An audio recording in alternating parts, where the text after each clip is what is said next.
Aku hanya memikirkan satu peraturan penting. Kenapa kau lakukan hari ini kalau kau bisa melakukannya besok? Few moments later.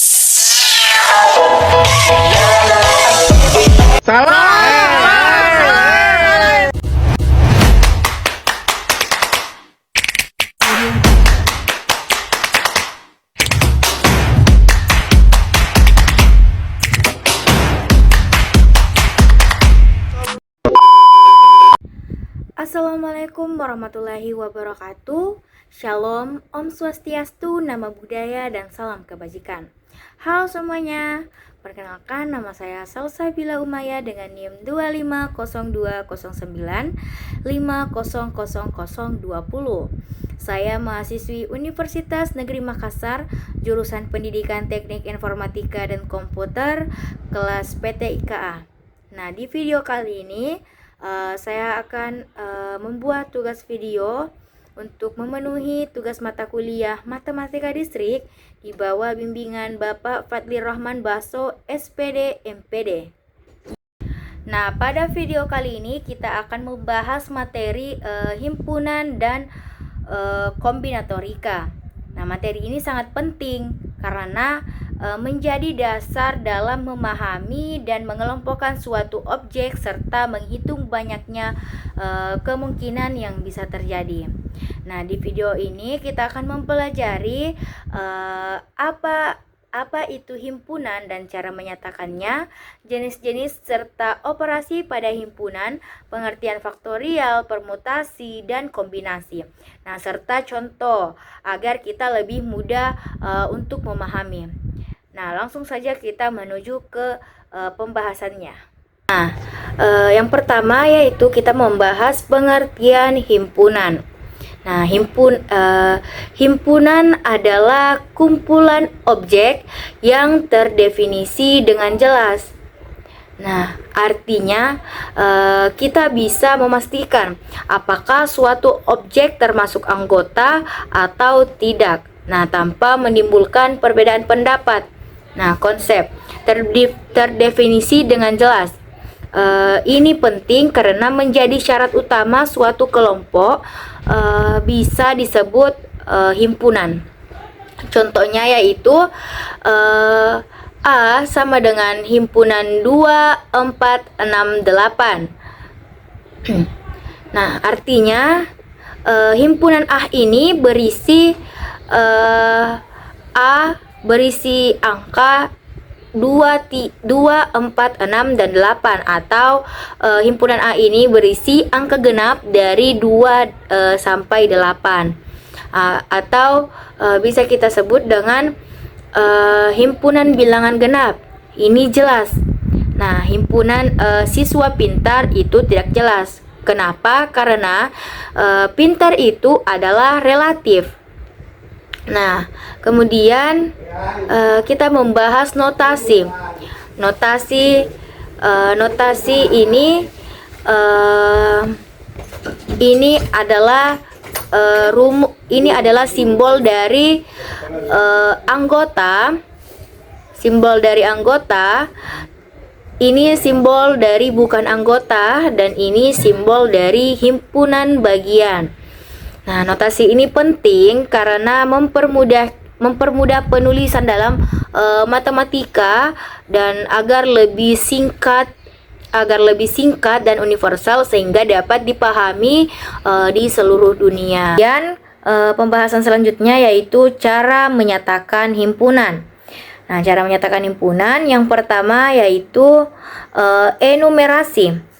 Enumerasi ini menuliskan semua anggota satu persatu. Contoh, A sama dengan himpunan 1, 2, 3, 4. Kemudian deskripsi. Deskripsi menjelaskan sifat anggota.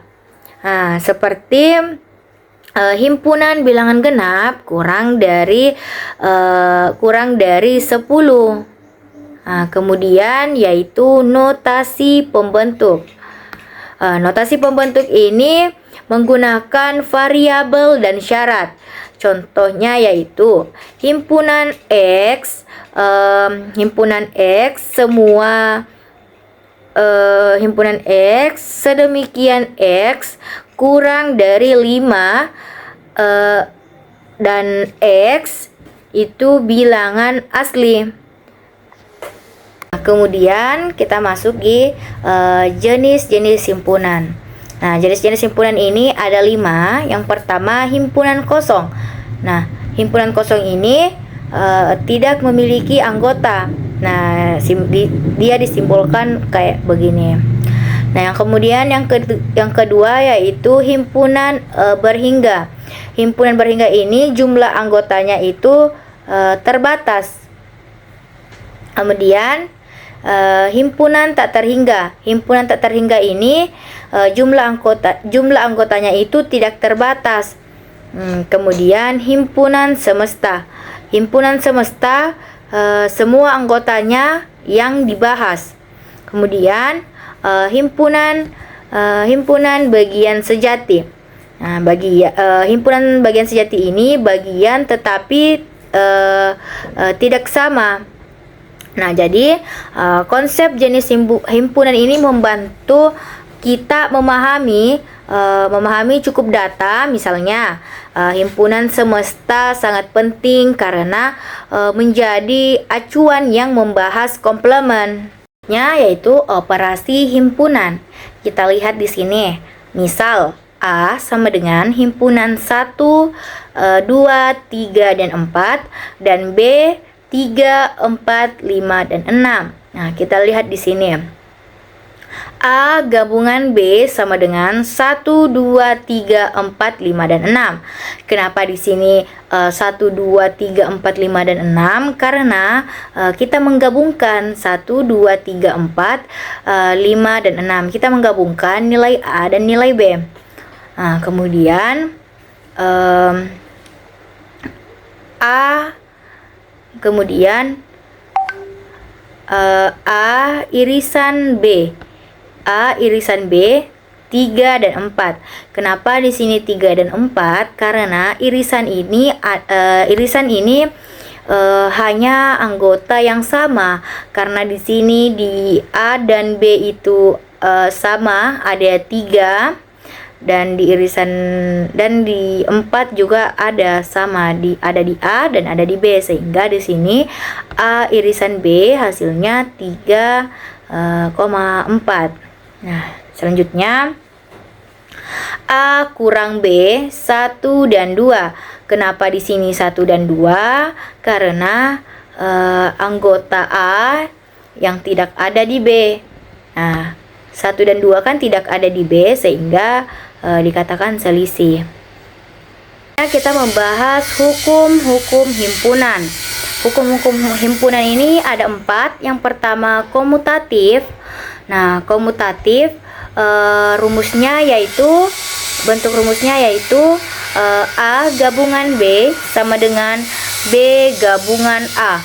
Nah, hukum komutatif ini menyatakan bahwa urutan himpunan tidak mengaruhi hasil gabungan atau irisan. Artinya jika ditukar posisinya A dan B ini hasilnya tetap sama. Contoh yaitu A 1 dan 2, B itu himpunan 2 dan 3. Selanjutnya kita gabungkan A gabungan B itu hasilnya 1, 2, 3 sama dengan maka hasil dari B gabungan A juga itu 1, 2, 3. Jadi urutan itu tidak berpengaruh, seperti saja dengan penjumlahan. Nah, penjumlahan 2 tambah 5 itu kan 5 sama dengan 3 tambah 2, 5. Jadi hasilnya tetap sama. Artinya itu hasilnya tetap sama. Kemudian asosiatif. Asosiatif bentuk rumusnya seperti ini. Nah, bentuk rumusnya seperti ini. A gabungan B gabungan C sama dengan A gabungan dalam kurung B gabungan C. Ada juga seperti ini. A irisan B irisan C sama dengan A irisan dalam kurung B irisan C. Nah, hukum asosiatif ini menyatakan bahwa cara pengelompokan ini tidak mempengaruhi hasil. Contoh sederhananya yaitu memilih siswa yang suka matematika, bahasa, dan IPA. Mau digabungkan dulu yang manapun hasilnya itu tetap sama. Jadi yang berubah itu cara menghitungnya, bukan hasilnya. Hasilnya itu tetap sama, cuman yang berubah itu cara berhitungnya. Nah, kemudian kita masuk di distributif. Nah, distributif bentuk rumusnya itu seperti ini. Gabungan dalam kurung B irisan C sama dengan A gabungan B irisan A gabungan C. Nah, hukum distributif ini menunjukkan bahwa operasi gabungan bisa didistribusikan ke operasi irisan, mirip seperti perkalian dan aljabar. Hukum ini membantu menyederhanakan operasi himpunan yang kompleks. Kemudian hukum De Morgan. Nah, hukum De Morgan bentuk rumusnya seperti ini. Nah, bentuk rumusnya yaitu A gabungan B sama dengan A irisan B. Nah, hukum De Morgan ini menjelaskan hubungan antara gabungan dan irisan ketika menggunakan komplement. Artinya komplement ini dari gabungan dua himpunan sama dengan irisan dari komplement masing-masing. Contohnya yaitu jika A itu siswa yang suka matematika, nah B sama dengan siswa yang suka bahasa, maka A gabungan B-nya itu siswa yang tidak suka keduanya. Nah, hukum ini sangat penting. Hukum ini sangat penting dalam logika dan juga digunakan dalam ilmu komputer. Baik, kita perhatikan soal berikut ini. Contoh soal himpunan. Nah, di sini 25 siswa suka matematika, 18 siswa suka bahasa Inggris, 10 siswa suka keduanya. Nah, jika kita jumlahkan jumlah siswa, 25 tambah 18 sama dengan 43. Nah, tetapi itu salah karena ada 10 siswa dihitung 2 kali, maka harus kita kurangi dengan 10. Nah, kita jumlahkan, maka di sini penjumlahannya yaitu 25 tambah 18 kurang 10 sama dengan 33. Nah, artinya 33 siswa yang suka salah satu pelajaran. Selanjutnya, pengertian kombinatorika. Kombinatorika adalah teknik menghitung banyaknya kemungkinan. Jadi, kombinatorika ini adalah cabang matematika yang digunakan untuk menghitung banyaknya kemungkinan yang bisa terjadi dalam satu situasi. Nah, dengan kombinatorika ini kita perlu mencoba satu persatu kemungkinannya, karena semuanya bisa dihitung dengan menggunakan rumus. Nah, konsep ini banyak digunakan dalam peluang statistika dan juga ilmu komputer, misalnya untuk menghitung susunan data atau kemungkinan hasil. Kita masuk ke faktorial. Nah, faktorial ini, cara kerja faktorial adalah dengan mengalihkan suatu bilangan dengan semua bilangan yang kecil darinya sampai angka 1. Artinya setiap langkah kita mengurangi satu angka lalu dikalikan lagi sampai tidak ada angka yang tersisa. Nah, ini contohnya rumusnya. Kemudian kita ke contoh. Nah, contoh 5 faktorial sama dengan 120 sama dengan 120. Nah, kita mulai dari angka 5. Nah, kita kalikan dengan angka yang di bawahnya. Nah, di bawah angka 5 itu 4. Maka 5 dikali 4. Nah, kemudian selanjutnya itu kita lanjut lagi kalikan dengan angka 3. Jadi 5 kali 4 dikali 3. Nah, selanjutnya kita kalikan lagi dengan 2. Jadi 5 dikali 4 dikali 3 dikali 2. Nah, terakhir kita kalikan dengan angka 1. Maka hasilnya 120. Di slide ini kita membahas dua aturan dalam kombinatorika, yaitu aturan perkalian dan penjumlahan. Nah, jadi kita pertama lihat perkalian M dikali N. Nah, aturan perkalian itu digunakan ketika dua atau lebih kejadian dilakukan secara bersamaan atau berurutan. Nah, sehingga setiap pilihan pertama itu bisa dipasangkan dengan setiap pilihan kedua. Nah, kita lihat contohnya. Nah, di sini ada 4 pilihan makanan dikalikan dengan 3 pilihan minuman. Nah, setiap makanan bisa dipilih dengan salah satu minuman, sehingga total kemungkinannya adalah 4 dikali 3 sama dengan 12. Nah, jadi perkalian itu digunakan karena semua pilihan itu bisa saling dipasangkan. Kemudian penjumlahan. Nah, M ditambah dengan N. Aturan penjumlahan ini digunakan jika kejadian tidak dilakukan bersamaan, tetapi kita harus memilih salah satu. Nah, misalnya itu kita memilih jalur A atau jalur B.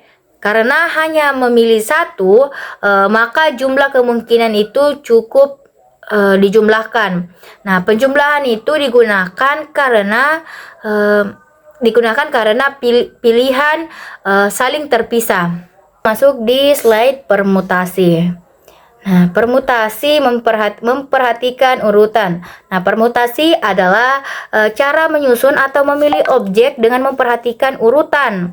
Nah, artinya jika urutannya ini berubah, maka hasilnya juga dianggap berbeda. Nah, adapun rumus permutasi adalah ini seperti yang kita lihat, sama dengan N faktorial dibagi N dikurangi R faktorial. Nah, rumus ini digunakan untuk menghitung banyak susunan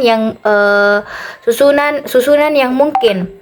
Nah, kita lihat contohnya di sini. Contohnya P 5,3 sama dengan 60. Artinya itu kita menyusun 3 objek dari 5 objek yang tersedia. Nah, atau sama halnya kita kita bayangkan kita ingin menentukan juara 1, 2, dan 3 dari 5 peserta ini. Nah, secara logika itu kita berpikir posisi pertama itu ada 5 pilihan. Nah, di posisi kedua ada 4 pilihan dan di posisi ketiga ini ada 3 pilihan. Nah, cara menghitungnya yaitu 5 dikali 4 dikali 3 sama dengan 60. Sama dengan 60. Nah, kalau kita hubungkan dengan rumus P 5 kali 5,3 sama dengan 5 faktorial itu 5 dikurang 3 sama dengan 2. Nah, jadi sama dengan 5 faktorial per 2 faktorial. Karena 5 itu sama dengan tadi sempat kita menjelaskan bahwa itu faktorial itu kita hitung dari mulai angka yang kita sebut sampai angka terkecil. Nah, kita mulai dari angka 5.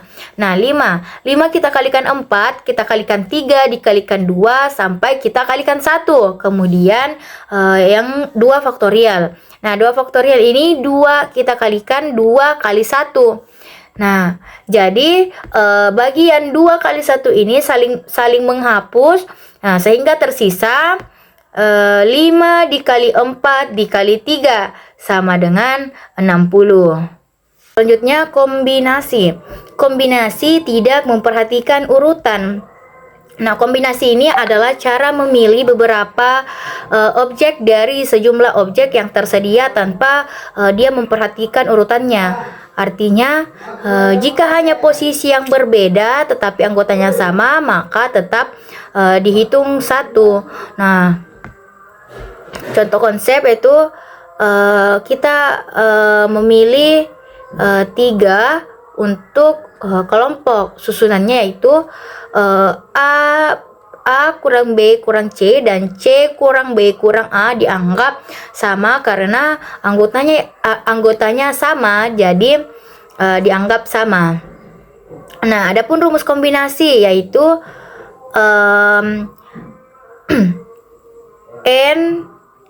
N diambil R. Nah, ini rumus dari kombinasi. Nah, jadi fungsi rumusnya itu untuk menghitung banyak kelompok yang bisa dibentuk tanpa memperhatikan urutannya. Artinya kita lihat contoh. 5,3 sama dengan 10.